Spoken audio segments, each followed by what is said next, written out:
Este documentário é uma volta no tempo. Se tivéssemos uma máquina que permitisse voltarmos 60 anos atrás e levarmos todos os botucatuenses, seguramente nós faríamos um milagre em Botucatu ao mostrar a importância que as maiores obras arquitetônicas de nossa história tiveram como impacto social e econômico em nossa cidade. Os túneis construídos pela antiga estrada de ferro Sorocabana mudaram durante um tempo a história de Botucatu. Voltar nesse tempo é recontar essa história, redescobrir os seus valores e mostrar aos botucatuenses atuais, de hoje, aos meninos, aos que estão vindo, que esta cidade começou e foi plantada seguidamente ao longo das décadas por esforço de cada pessoa que ali trabalhou, de cada empresário, de cada empreiteira, valorizando cada centavo ali investido. Os túneis não foram construídos com técnicas fáceis. Este documentário vai mostrar isso. E ao entrar nesse universo, com certeza os botucatuenses vão saber valorizar o esforço daquele tempo, das pessoas, dos animaizinhos que puxaram as carrocinhas com terras de dentro dos túneis, das pessoas que trabalharam dando suporte aos que trabalhavam na linha de frente. Seguramente não haverá um só botucatuense que deixará de dar valor ao que aconteceu nas décadas de 40 e 50 em Botucatu. Essa redescoberta, essa busca pelo passado, é uma volta no tempo que só mesmo esse documentário, este esforço desta equipe poderia fazer. É uma equipe que trabalhou unida durante longos meses, é uma equipe que trabalhou com recursos escassos, difíceis de serem reunidos, mas com uma vontade férrea de mostrar que é possível, com vontade, fazer um trabalho primoroso de história, resgatando a história de Botucatu e mostrando para os dias de hoje, para os meninos, para os adultos, para os jovens, o que foi aquela epopeia da construção dos túneis, dos 2 túneis em Botucatu. O Grupo Aventureiros do Túnel e a construtora Azevedo Travassos apresentam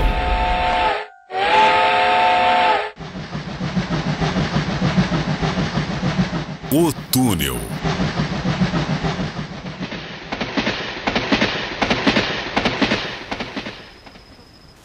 Olá, tudo bem? Hoje nós vamos fazer uma viagem através do túnel do trem. Mostrar para vocês os motivos que levaram à construção desse túnel e à duplicação de uma linha férrea.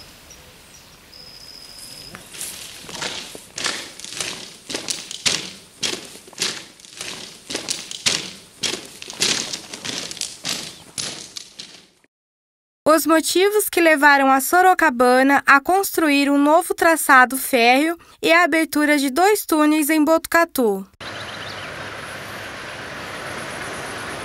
A Sorocabana resolve entrar no plano de remodelação e reaparelhamento de suas linhas. O antigo leito era um traçado obsoleto, com longas subidas e muitas curvas, construído pelo velho sistema de pagamento por quilômetro construído, época que era a 2ª ferrovia do país e a 1ª do estado. Ela adquire locomotivas mais potentes como as diesel e as elétricas. Era necessário linhas com menos curvas para desenvolver maiores velocidades. O primeiro desafio era levar a linha para a encosta da Cuesta, tirando-a da Baixada Serrana, onde existem 4 rios: Alambari, Capivara, Capivari, Rio do Peixe e vários afluentes, que em época das chuvas sempre ocorriam muitos alagamentos e graves acidentes, como em 22 de julho em 1948 em Imbaúba, com um trem de imigrantes.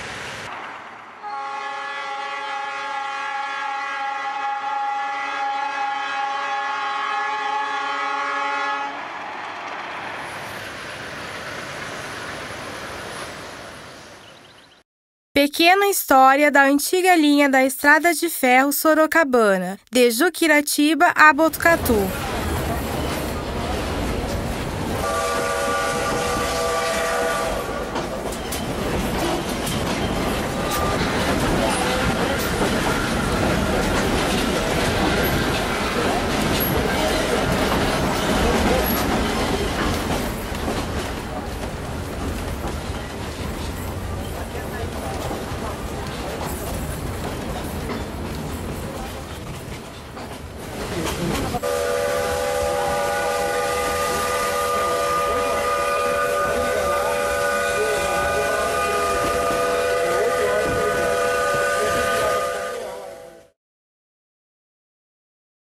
A linha tronco original da Sorocabana, a ser desativada em 1953, vindo de São Paulo, passava por Juquiratiba, Tapijara, Piramboia, Engenheiro Calixto, Remédios, Bento Ferraz, Piapara, Oiti, Imbaúba, Vitoriana, Itatã, Alcantis, Itaiá, atual Lajeado, Botucatu e seguia para a Alta Sorocabana.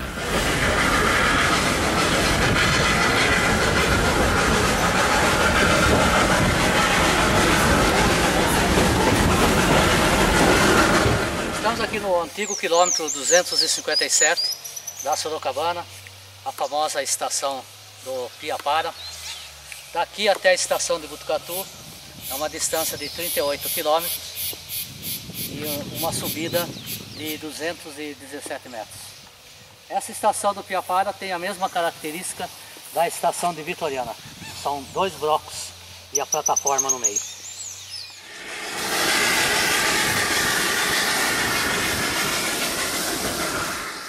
Estamos aqui no antigo leito da Sorocabana, aqui do lado da estação de Oiti. A estação de Imbaúba ficou a 6 km aqui à minha esquerda. Aqui tem 2 residências dos empregados da Sorocabana. E aqui em mãos eu tenho um mapa de 1947, assinado pelo chefe do tráfego, senhor Luiz Orsini, com a lista das estações e os postos e suas quilometragens.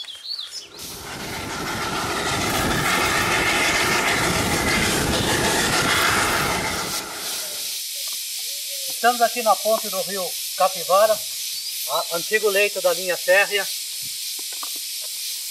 3 km aqui à minha direita a estação de Vitoriana e à minha esquerda também 3 km a estação de Imbaúba.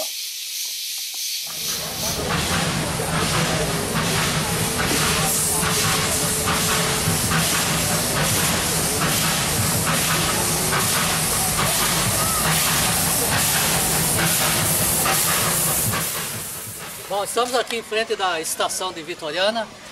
Esse asfalto aqui é o antigo leito da linha férrea, que vinha sentido São Paulo. A próxima estaçãozinha aqui, a famosa Oiti, Imbaúba, né? E aqui estamos sentido Botucatu, subindo a serra. Da estação de Vitoriana até a estação de Botucatu são 16 quilômetros e uma altitude de 251 metros. Então é muita altura para pouco quilômetro.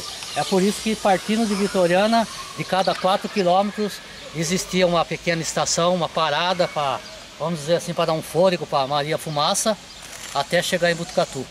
E saindo de Vitoriana, tinha o ramal de Porto Martins e a estação 13 de Maio, onde também tinha um ramal até o Araquá. Então, pro lado do ramal do Porto Martins, tinha mais 3 linhas, que tanto na saída de Botucatu ela era ligada por intermédio de uma chave, e pro lado de São Paulo também ela era ligada por intermédio de uma chave. Porque quando chegava as mercadorias, algum vagão, então eles tinham que manobrar e passar o vagão para ir pro tronco, né? Algum para Botucatu ou para São Paulo, e às vezes algum que vinha também de São Paulo que era para ir para Porto Martins. Então, por intermédio da chave, eles passavam que era para ir lá para o Porto Martins. Umas gôndolas paradas que quando eles iam levar lá pro lado do porto para carregar lenha, tora, que lá vinha umas toras pelo rio, então lá eles carregavam na gôndola, né? E vinha por aqui também, pelo ramal, daqui pegava o tronco para ir para Botucatu, para certos lugares. E por aqui é tudo cheio de linha, sabe? Inclusive eu falei para o Demar que aqueles postes de cimento, esse tempo, que eles tinham fincado até aqui em Vitoriana. Até mais para lá tinha já os postes fincados que ia passar a linha aqui. E por aqui assim, ó, numa altura aqui, tava aquele colosso de poste, né?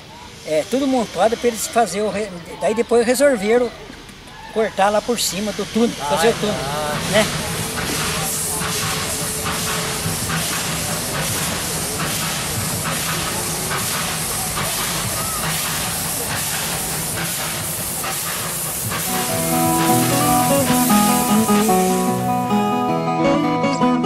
As obras da variante Juquiratiba a Botucatu.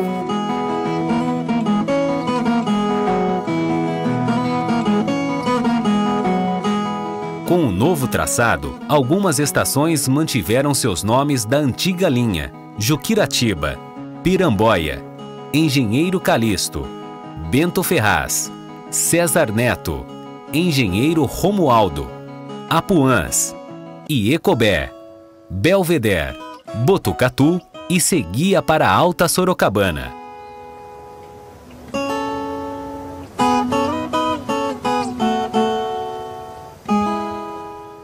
De grande interesse econômico, o novo traçado eletrificado aumentaria a capacidade da ferrovia e ao escoamento de mais de 12.000 toneladas no trecho da Serra de Botucatu.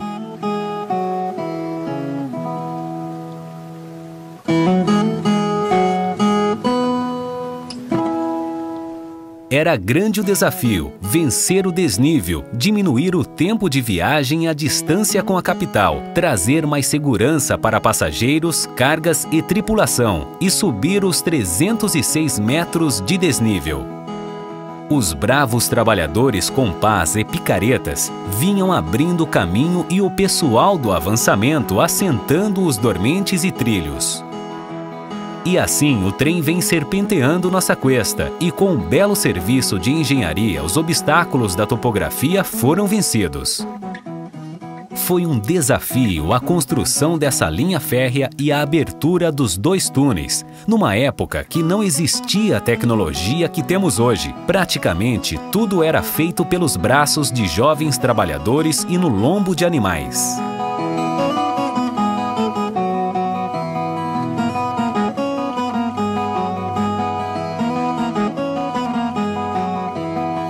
Levantamento topográfico.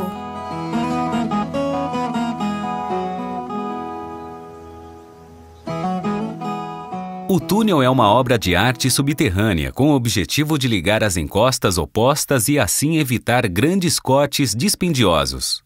A abertura de um túnel se justifica quando a altura passar dos 16 metros e o terreno não pode ser arenoso-saibroso com pedras soltas ou aquíferos.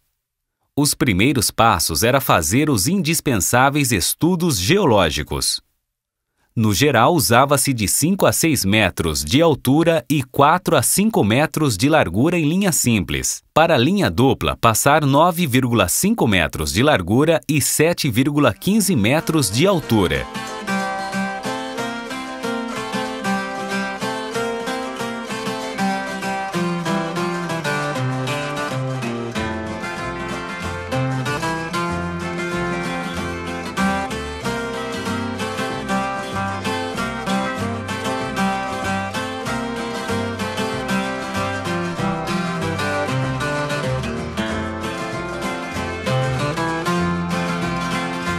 O túnel 1.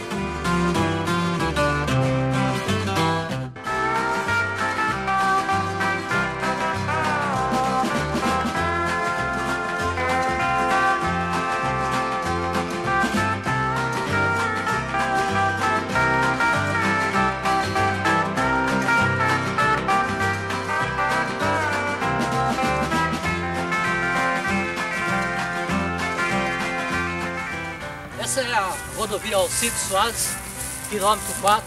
Estamos chegando aqui em Botucatu. Exatamente nesse ponto aqui, a boca 1 está à minha direita, a boca 2 está à minha esquerda. Aqui embaixo está os 642 metros do túnel 1.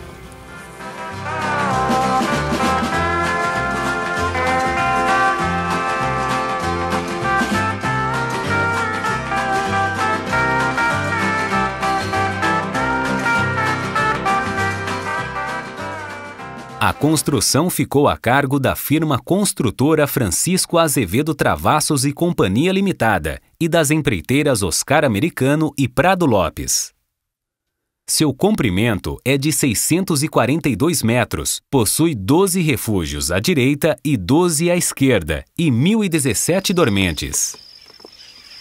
A Boca 1, lado de Botucatu, é considerada a boca de entrada. Para identificá-la, possui 2 arcos. Entrando por ela, o túnel tem uma curva à direita. Está situado no quilômetro 265, poste 17 e a saída no mesmo quilômetro, poste 5. E o trem de passageiros demorava 37 segundos para atravessá-lo.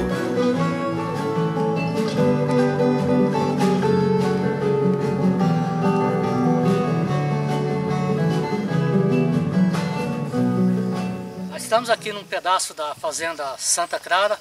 Essas ruínas aqui era o britador da fazenda. Os caminhões entravam de ré aqui, fazia a brita das pedras e aqui seguia no sentido da boca do túnel 2.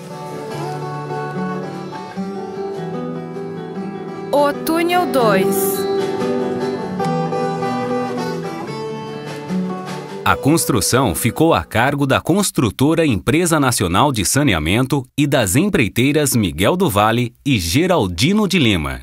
Seu comprimento é de 543 metros, 9,5 metros de largura e 7,15 metros de altura. Possui 10 refúgios à direita e 10 refúgios à esquerda e 817 dormentes.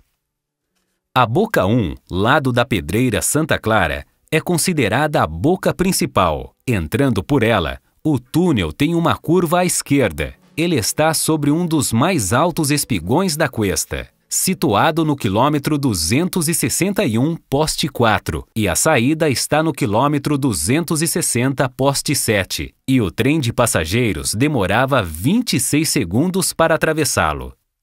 Na construção dos 2 túneis foram usados 300 mil sacos de cimento.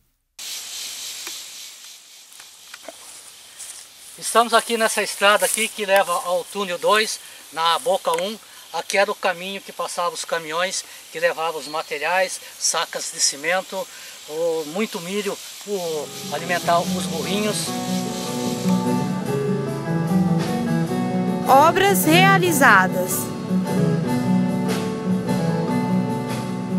Muitas outras obras foram realizadas como bueiros, drenos, muros de arrimo, novas estações, passagem de pedestres, pontes, pontilhões, residências, subestação e viadutos, num total de 120 obras.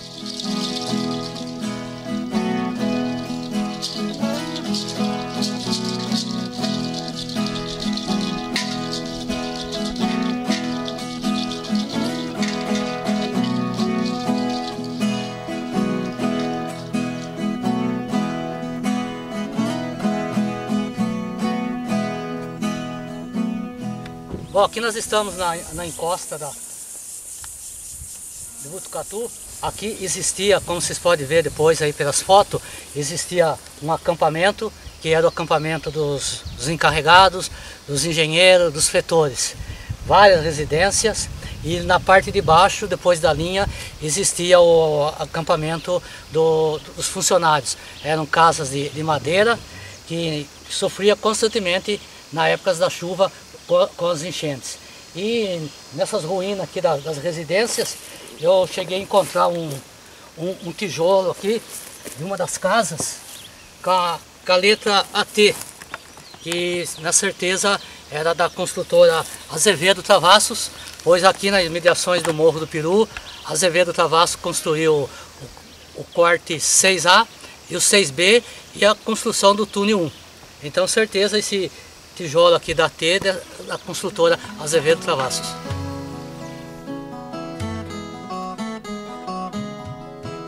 mudanças provocadas pela construção da nova linha férrea.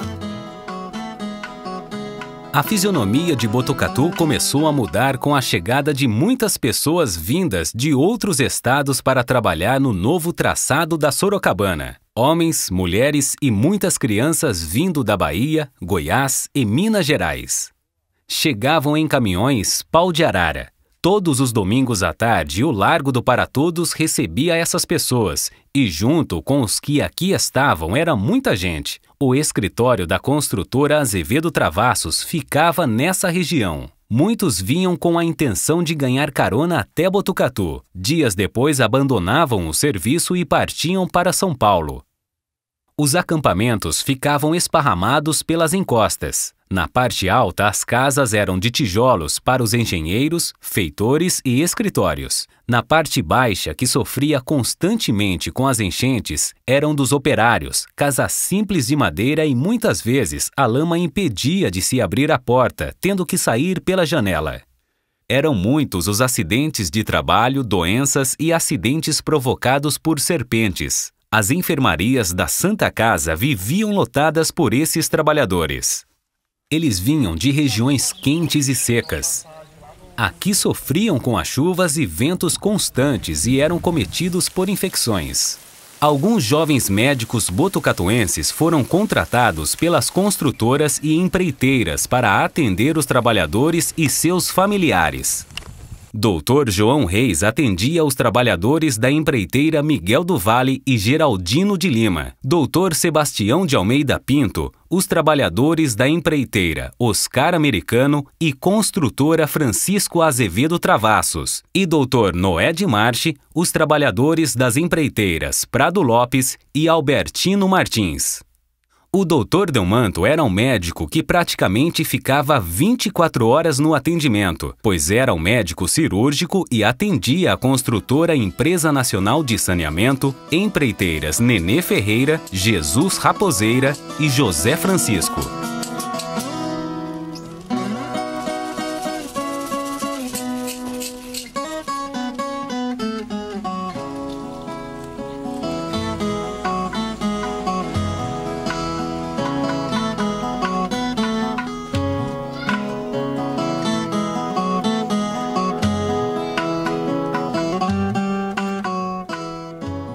Nós viemos de Minas Gerais para tocar esse trecho da Estrada de Ferro Sorocabana. Então, depois nós pegamos um bom trecho, aí a nossa turma lá, que é a turma do Miguel do Vale, pegou junto com a Azevedo Travassos, que é a firma geral era do Azevedo Travassos. E o Miguel do Vale pegou o trecho inteiro e tinha os empreiteiros, os gatos, né, que ele fazia. Então nós pegamos túnel. Vamos supor, Albertino Martinho, Faustino Leitão, Tomé Pedro, Azevedo, o doutor Antônio Azevedo, tudo trabalhou ali. E a gente era criança, mas lembro.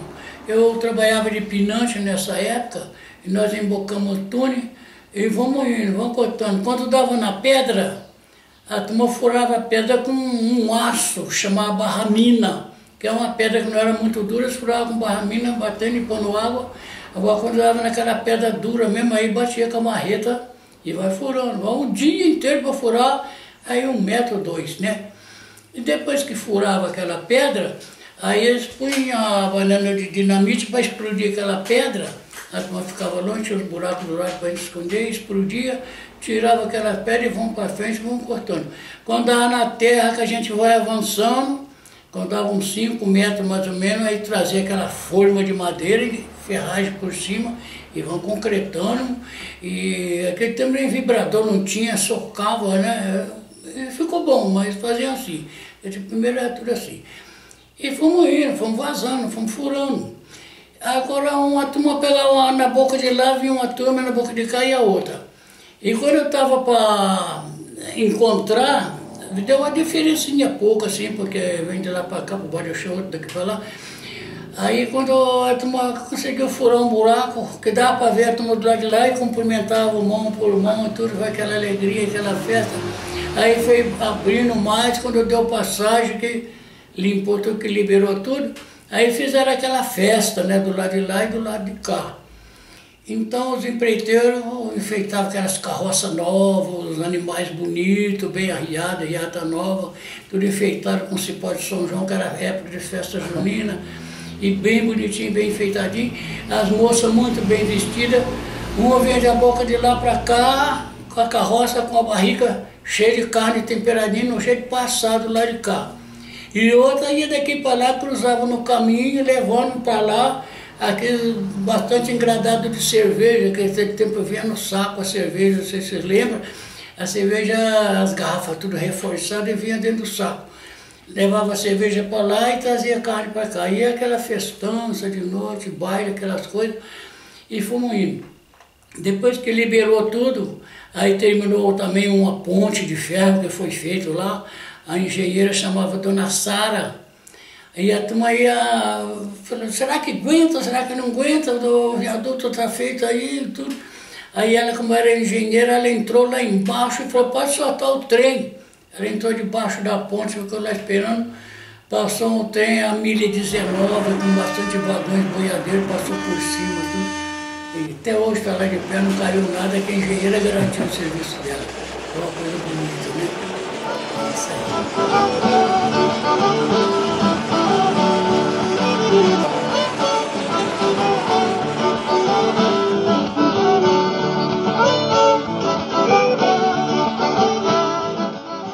Início da construção dos túneis no degrau da vertente.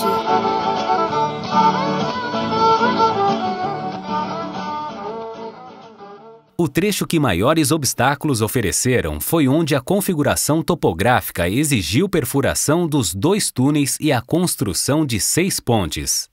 Foram obras de arte projetadas dentro de um plano onde o rendimento e a fácil conservação do material rodante constituem as principais características.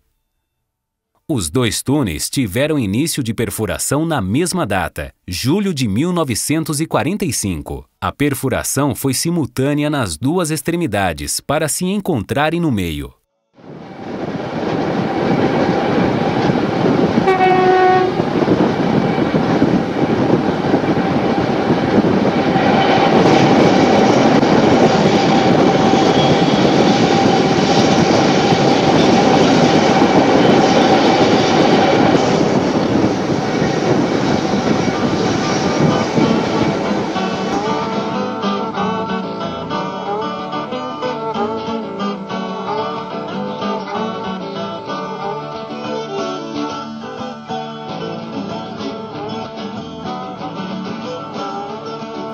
Pinante.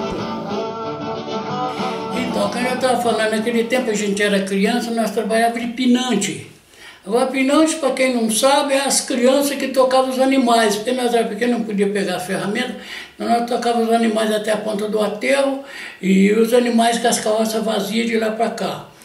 E cada criança tinha o seu trecho, vamos supor, uns 100 metros cada um, vamos supor assim. Aí eu entregava aqui as carroças cheias, pegava as vazias e levava lá, tocando os animais para não parar. Eles só paravam nas barricas d'água para beber água, tanto do lado de lá como do lado de cá, e tem a gente que bodeava água o dia inteiro para pôr nas barricas. Então, o pinante eram os meninos que trabalhavam aquele tempo tocando os animais, que primeiro as criançadas trabalhavam, por isso que aposenta cedo, né? E paga o IAPI aquele tempo.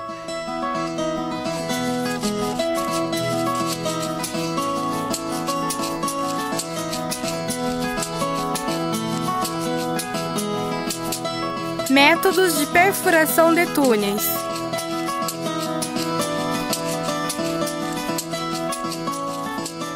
Existiam 6 métodos de trabalho para as escavações de túneis. Nos nossos 2 túneis foram usados os métodos francês e parte do inglês, nas ordens de perfuração. 1. Abertura da galeria de avanço superior e inferior. 2. Escavação nas laterais superior. 3. Escavação das laterais até os pés. 4. Retirada do núcleo.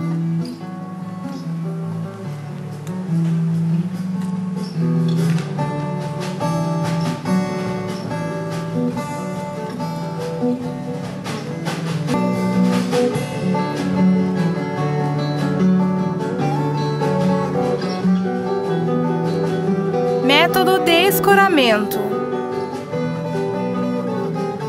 O escoramento de madeira era feito desde a abertura da galeria de avanço com madeira mole, peças curtas e roliças.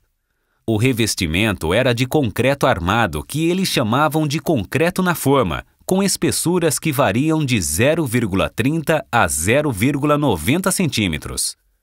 Os dois túneis usaram um método francês de escoramento, que eles chamavam de mão francesa, que dá a impressão de uma mão aberta.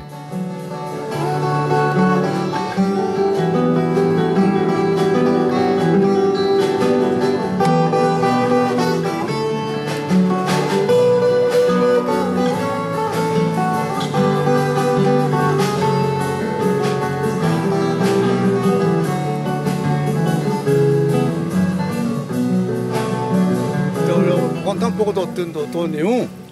O túnel 1 era... O material lá era basalto, era só com bomba, é só com bomba. E o túnel 2 que é o Arenito Botucatu, que é aquele que passa bem mais por baixo do morro.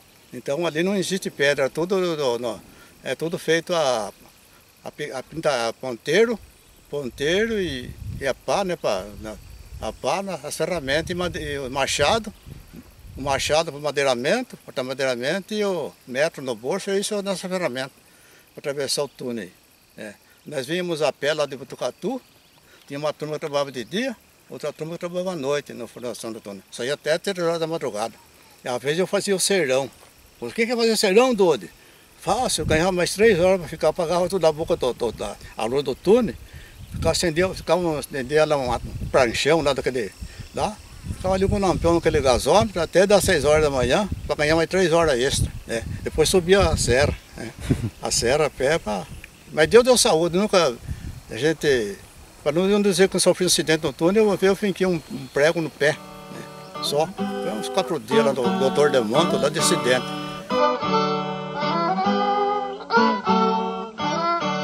Animais.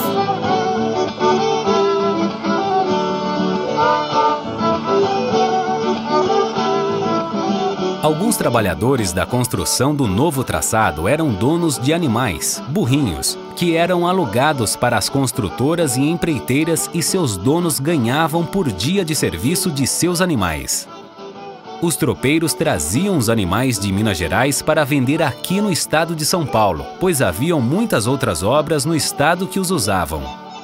Existia o turno da noite. Os animais que trabalhavam neste turno passavam um dia em descanso. Ao cair da tarde, o campeiro, que era o funcionário responsável pelos animais, começava a laçar e trazê-los para o início de mais um dia de serviço. De tão acostumados que eles estavam, haviam 2 que não precisavam ser laçados, pois vinham sozinhos, entrando dentro do túnel, aguardando colocarem as carroças para o seu início de trabalho de locomoção de terra. Nessa etapa de tirar a terra de dentro do túnel para ser usada em aterros, havia geralmente 2 empregados. Um para encher as carroças e outro alguns metros lá fora para retirar a terra. Os animais andavam em fila sem ninguém comandar. O primeiro era chamado de burrinho madrinha. Caso ele parasse no caminho, os demais também paravam. Como o serviço era pesado e dependiam deles, os animais eram muito bem tratados com muito milho e pasto à vontade. Quando acabou esta etapa de remoção de terra e os animais não seriam mais usados, seus proprietários resolveram dar descanso eterno a eles e, pelo muito que trabalharam, foram soltos nas fazendas Caçador, Boa Esperança e Porteirinha.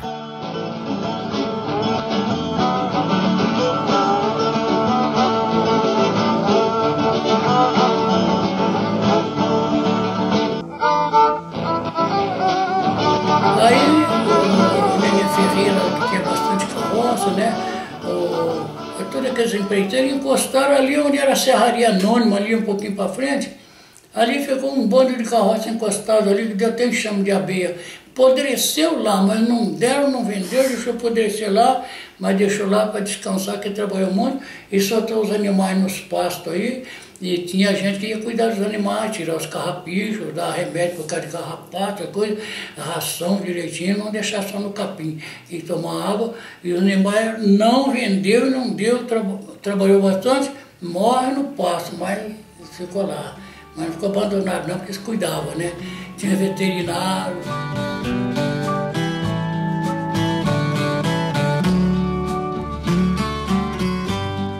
Aterros.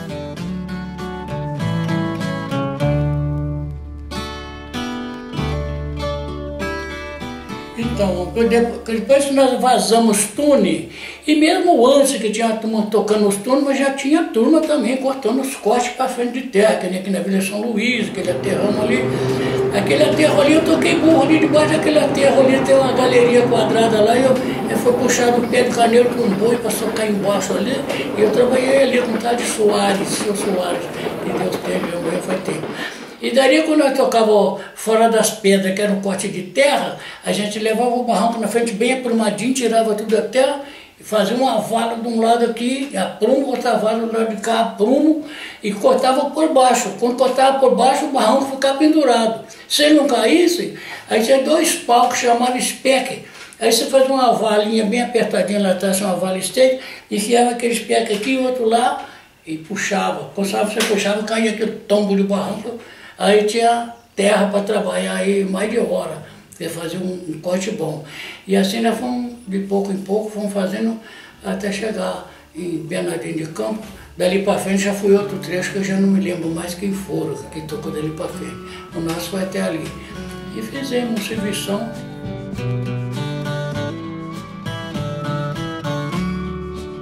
Caçambas mecânicas, dumper. Essas caçambas eram usadas para movimentar a terra, tinham capacidade de 4 metros cúbicos e acionadas por motor a diesel. Comportavam caixa de mudança com 4 velocidades. Não tinham marcha ré, a boleia girava ao redor da coluna do volante, de modo que o motorista poderia guiar a carga à frente ou atrás. Existiam outras caçambas maiores que tinham a capacidade de 9 a 10 metros cúbicos que foram importadas dos Estados Unidos pela construtora Azevedo Travassos.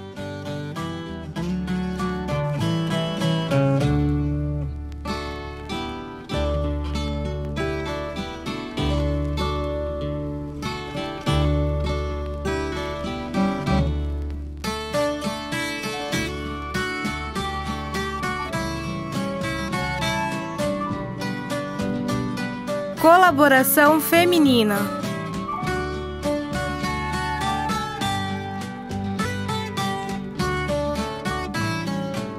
E as mulheres também trabalhavam, elas iam levar almoço para a turma, e lá tinha umas carrocinhas também, as mulheres puxavam aquela carrocinha cheia de terra. 2 mulheres, porque aquelas carrocinhas mais pequenas tinham um cabo só, e uma cruzeta. Então, uma de lá, outra de cá, puxando aquela carroça, conversando, e até onde eu despejava, jogava lá, limpava a carroça, vinha buscar mais, ia puxando de carroça atrás da outra. E os animais também, puxando as carrocinhas, vai para lá, vem para cá. E elas trabalhavam também, quebrava pedra com martelinho, se enchia uma lata de 20 litros, aquela lata punha dentro de um caixão de 1 metro, dava 1 metro, depois ia, punha num reservatório lá, tornava, enchia aquela caixa devagar, quando chegar no fim do mês, media quanto deu, quantos metros eu recebia também, a mulher. E tinha as mulheres que puxavam as galiotas, aquelas carrocinhas pequenininhas, que é puxada à mão. Tinha mulher que puxava também, e homens também, né? Não só as mulheres não. Mas tudo trabalhava aquele tempo.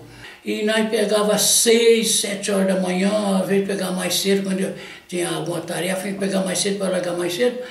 Então a gente pegava e metia o pau. Trabalhava, quando era para as 4, 3h30, 4 horas, a gente ganhava 1 hora, 1h30, a gente ganhava, porque pegava aquela tarefa. E nós, assim nós fizemos, começamos lá em Santo Antônio de Sorocaba, e fazemos por baixo da montanha os 2 túneis.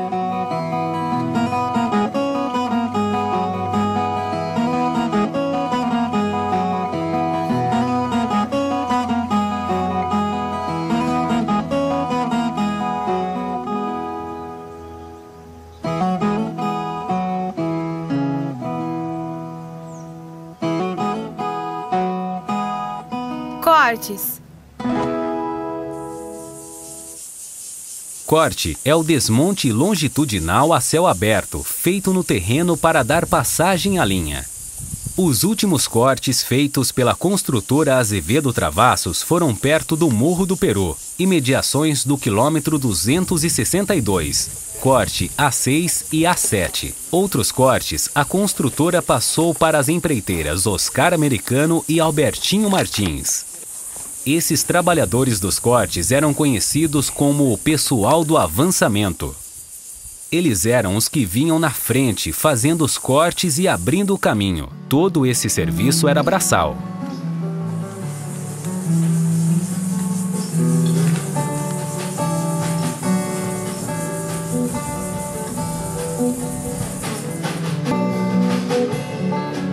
Dinamites.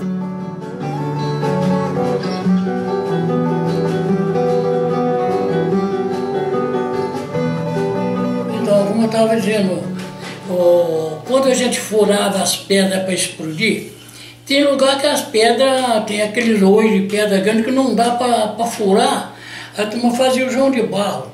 O João de Barro, assim, faz uma panela, com um ponteiro mais pequeno, faz uma panela assim, em cima da pedra, e ali você põe 4 ou 5 bananas de dinamite e carregava a espoleta e tudo, e punha fogo, saiu de perto.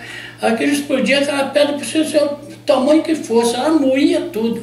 Foi no ponto de a gente carregar para jogar para fora. E quando não era nem pedra, que era um tal de moledo que falava, hoje a turma fala pissarra, como é que é? Taipava, não sei como eles falam. Aí não furava assim com marreta batendo, furava com barramina na mão. Aí você ia batendo e ele ia furando, porque é uma espécie de um material que nem tijolo, mas é muito duro. Então você embocava ele, fazia buraco e ia trocando de aço, vai aumentando e vai afundando. Mas tinha que pôr água para furar e tudo, e limpava, depois explodia, aí porque na picareta não dava para cortar, né? E assim é o que nós conseguimos atravessar a montanha aí por baixo, que tem da cabo da pedra.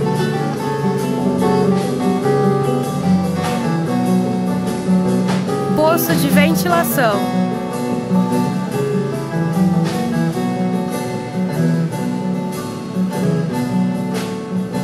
A abertura de um poço de ventilação devia ser feita quando o túnel tivesse acima de 600 metros e servia como saída de emergência em caso de desmoronamento nas bocas de entrada. Como a dinamite produz gases tóxicos ao explodir, os poços de ventilação ajudavam a ventilar. Existiam 3 tipos de poços de ventilação. Respiro. 1. No prumo do eixo do túnel. 2. Na lateral à seção transversal. 3. Inclinada sobre o nível do túnel. O túnel 1 tinha respiro nas 2 bocas, tipo 3. O túnel 2 não foi necessário abrir esses respiros.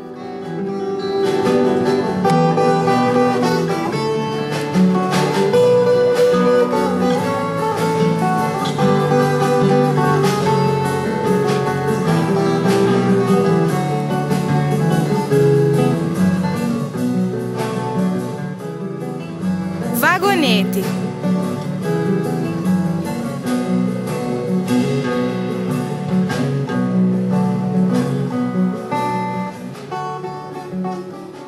Ainda tinha as vagonetas também, né? Tinha a linha de vagoneta, tinha uma maquininha que puxava aí 8, 10 vagonetas. As vagonetas é aquelas caçambas de ferro, eles enchiam de terra, as caçambinhas. Chegava na ponta de aterro, basculava dos lados, né? Basculava dos lados. Às vezes basculava em cima, dali de cima, mesmo com a carroça, eles levavam para frente, que tem que ir para frente, né? Porque a vagoneta não virava, porque é estreito, não dá para virar. E nós era garoto, tudo, não aguentava trabalhar no pesado, mas tinha serviço para nós, que trabalhava no pinante, cuidar dos animais, dar água, levar no pasto, buscar também. E assim nós fizemos a estrada de ferro Sorocabana de ponta a ponta.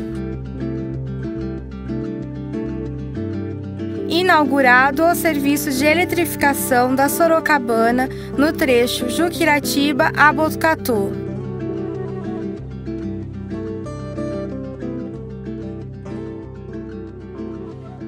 O novo trecho eletrificado da Sorocabana entre Juquiratiba a Botucatu foi inaugurado em 10 de novembro de 1951, com a passagem do primeiro trem de passageiros.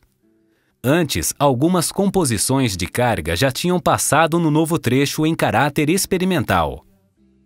A locomotiva elétrica de número 2009, conhecida como Loba, chegou a Gare de Botucatu às 15 horas e 58 minutos, tendo partida de São Paulo às 9 horas.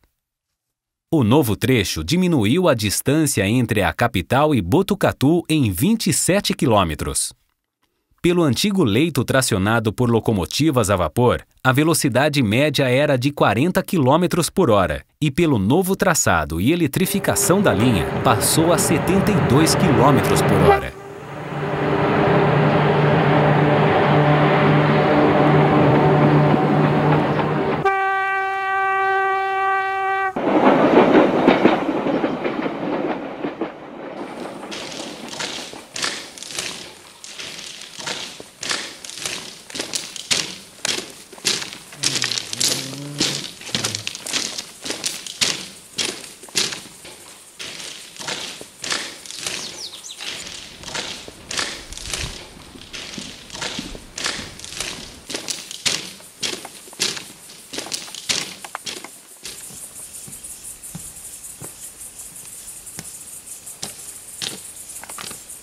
E assim mostramos para vocês como que foi a construção desses dois túneis. Duas obras magníficas aqui na Serra de Botucatu. Eu tenho um carinho muito grande por esses dois túneis, como vocês podem ver nas fotos. Eu, meus primos, irmãos, com 4 anos de idade, a gente já atravessava esses túneis. E naquela época a gente não tinha esse equipamento de hoje, lanterna, bota. Atravessei esse túnel aqui muitas vezes descalço, com um galho desse, acompanhando o trilho, para você não se perder na curva. Às vezes também, muitas vezes, pisando do lado aqueles rolos de cascavel, porque aqui é o lugar delas. Aqui dentro elas estão protegidas, tem água, tem sombra. E esses dois túneis, vocês podem notar, foram feitos no concreto, na forma. A gente pode ver em toda essa parede. Não tem uma trinca, não tem uma rachadura, com tanta trepidação de trem subindo, trem descendo. São duas obras fantásticas. As construtoras, as empreiteiras estão de parabéns. Muito obrigado. Até o próximo documentário.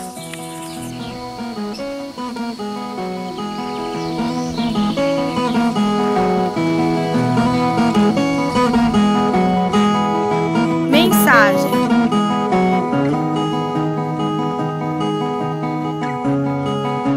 Com as obras dos túneis e pontes, vieram um progresso para a cidade de Botucatu e região. Atualmente, com a desativação da FEPASA em 1998 e a terceirização da via férrea com baixa circulação de trens, esse trecho na Serra de Botucatu vem sendo frequentado por grupos de caminhadas, turismo e praticantes de esportes, ficando esse legado para as futuras gerações.